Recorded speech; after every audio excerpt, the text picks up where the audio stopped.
5, 4, 3, 2, 1. It can be really intimidating to talk about abortion, but as the world has been focusing on it to such an extent, more and more people have been speaking out, whether for or against.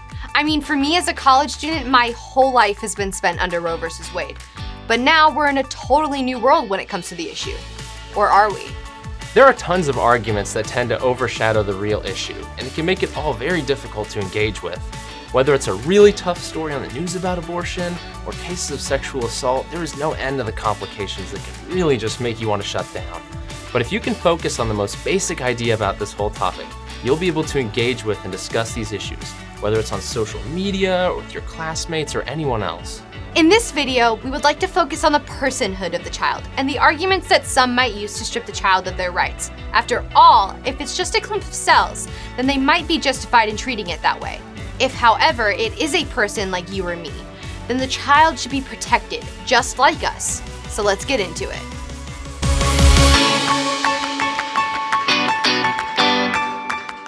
The idea of when life begins is a deeply religious idea, not one that is decided upon by science, so don't force your religious ideas onto me. Although our religious and moral beliefs are important to who we all are, we can also easily answer this question with basic science and biology.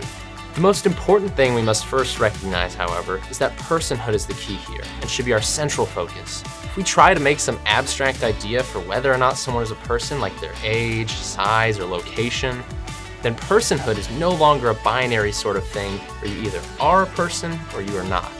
Instead, some individuals will become less of a person than others. So now if you're a certain age or if you're dependent on others for some reason, you're suddenly less of a person and are less protected. So which would you want? All humans being treated equally as persons? Or would you want someone to be more of a person than you?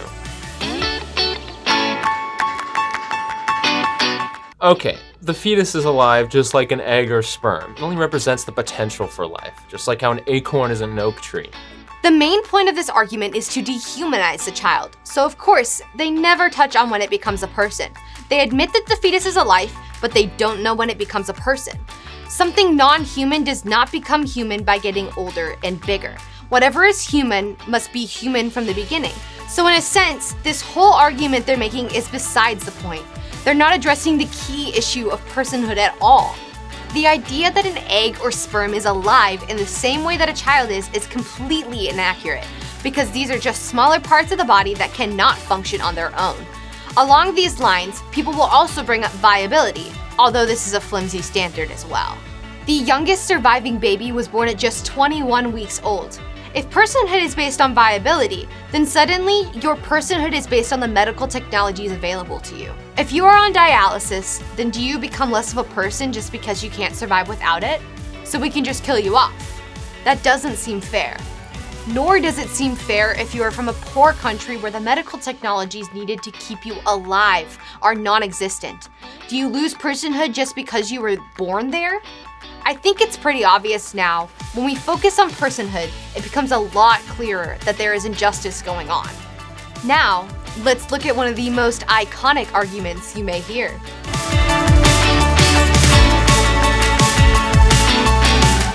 No one should be able to tell a woman what she can or cannot do with her body. This is an infringement upon her freedom. Now she's a second-class citizen. My body, my choice.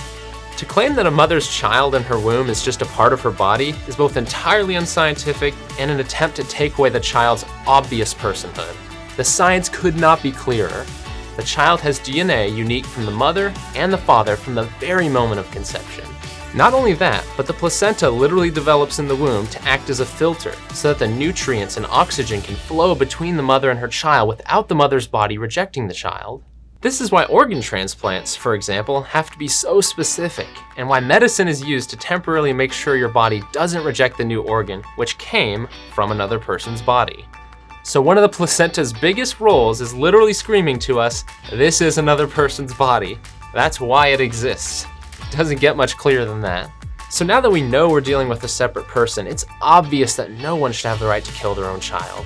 And of course, no one would say, well, I think child abuse is wrong and all, but it's their child, so it's their choice. At least we hope they wouldn't. The idea that a child in the womb is not a person is a huge example of injustice. And we have seen similar ideas used against Jews in the Holocaust, African Americans with slavery, and the list goes on and on.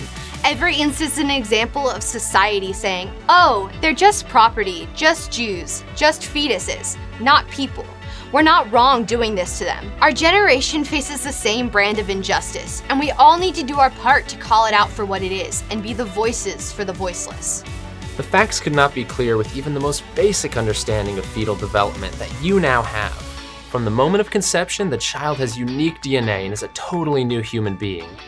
Our society may want to come up with new, more convenient ways to define personhood, but each of these ways ends up marginalizing and dehumanizing people for the advantage of others, even though conception is so clearly the natural and logical answer for when life begins.